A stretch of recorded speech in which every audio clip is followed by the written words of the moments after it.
just imagine, you are in the mountains, like gorgeous Alps, Swiss Alps.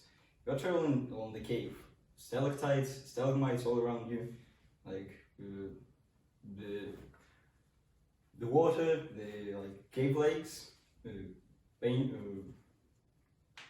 paintings. You are traveling on the like kind of small train and they using the Luna Parks to entertain kids. So imagine, who would like to like visit such a tour? Me. I will. Okay, well, you better don't. Well, I guess I hope so, because this tour is organized by one Swiss company which specializes on, how they say, merciful death. And one, you better think twice next time when I offer the trip to a mountain. So when I first thought about the idea of like speaking about euthanasia, I thought it would be boring UN conversion type. But when I started to research the material, I found that the topic is much deeper than I thought, with its history lasting for hundreds and thousands of years. And the problem of legalizing euthanasia is more philosophical, more ethical, and not as easy as I thought. Well,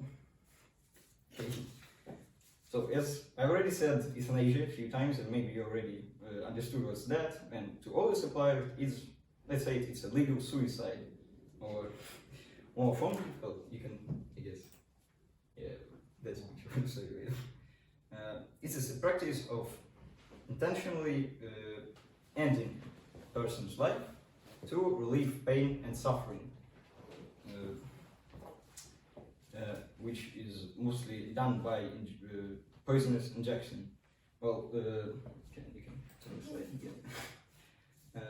Now it is legalized fully in only 5 countries: Switzerland, the Netherlands, Luxembourg, Belgium, and Canada. No. Okay. These countries, as I already said about the cave trip, they organize so-called suicide tourism, which helps, well, tourists with deadly diseases on the terminal stage, or elders who, well, can't do anything in their life now, to peacefully go to the better place. Why euthanasia could be good? Because all of the money and time of doctors keeping the people, hopeless people, alive, could be spent on those who have a chance to survive. And till we have a cure for such diseases as cancer and other deadly diseases, the euthanasia is one of the way, well, to help the economical and population problems, actually. But if there are such benefits of ending such problems, why it's only legalized in 5 countries, well, like hundreds of countries in the world? Well, this problem lies in the history of not only euthanasia but all our earth, which includes ancient Romans, Bible, and the Second World War. Well, the ancient Romans had a practice of euthanasia, and they even had a kind of a special agency who controls that. But because of the much shorter lifespan, the services weren't really popular. Years after, when the Christ born, dead, and reborn again, and when the Bible was written, any murder, even the murder of yourself, was considered to be sin. And like, who wants to boil in hell if you can flourish in paradise? Especially if you're a poor medieval peasant who has already been suffering for all his life. But as through the time, the Pope power getting more corrupt, many heretic confessions appeared. One of them were the French Cathars, which main idea was to distance from the material world they considered the evil. And the last stage of this distancing from the world was what they called the consolamentum. when one of the followers had achieved the highest stage from distancing yourself from the material world, he decided if he wants to go on the second stage. So they injected him, and in a few minutes, he was well closer to God. At least we hope so. But as the Pope didn't really like the competition, he called crusades on Catholics, and most of them were killed there. And so the idea of euthanasia was forgotten for another hundreds of years. Now, yes, we can move the Victorian era, the age of revolution in science, industry, and social life. And what people really liked doing during this time was inventing new sciences, genetics, evolutionary theory, and eugenics. And the last one is really connected to euthanasia, as ideas of both eugenics. Oh, that's the eugenics idea was to breed a perfect human, and both pro-euthanasia people and eugenics supporters, they thought that the quality of life, the way how you live the life, is above the fact of life itself, which meant that if your quality of life is lower, it would be better for both humanity and yourself if you were gone. These ideas spread rapidly across Europe and Northern America, but we could see many countries now legalizing the euthanasia, if not for the middle of the century. When Adolf Hitler and Nazis came to power in Germany, they introduced the so-called T4 plan, which included kind of eugenics ideas, but more violently, which included killing all the ill and ugly, and breeding the perfect human like that. And I think you know how the history goes, as after the defeat of Germany, everyday ideas was called inhumane and thus banned. And because of this negative past experience, most of the countries are now afraid to introduce euthanasia. But if you forget the past experience, there is also a debate about if euthanasia is a mercy killing or a criminal homicide.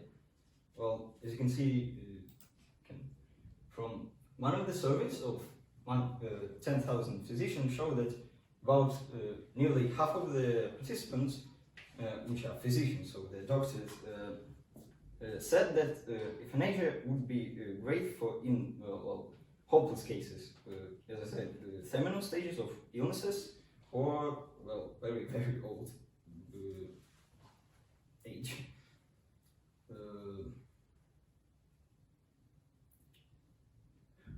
So, I got this right.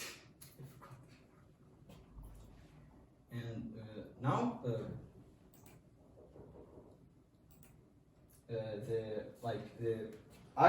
the main arguments of pro-euthanasia supporters was that the man has a right to die as well as the right of deciding what fate he has. So if man can decide what he's gonna work for, whom he's gonna marry, when he is going to study, why he doesn't have a choice when or where to die. And the second one is that in many cases, as I said, terminal stages of illnesses, the man is suffering so much that it would be much better to remove him from pain and suffering. Let's give you the example. Face a hospital where a man with a cancer lies, and everybody knows that he's going to die in a few months, maybe half a year, maybe even a year. He's suffering. He is calling a doctor for help. He's requesting him to stop supporting his life and just let him die. So what should the doctor do? He could fulfill the request and thus became a criminal, losing his reputation, losing his work, and thus ruining his own life. Or rest and let the man suffer. And imagine if there were tons of people like this. It's not the only case.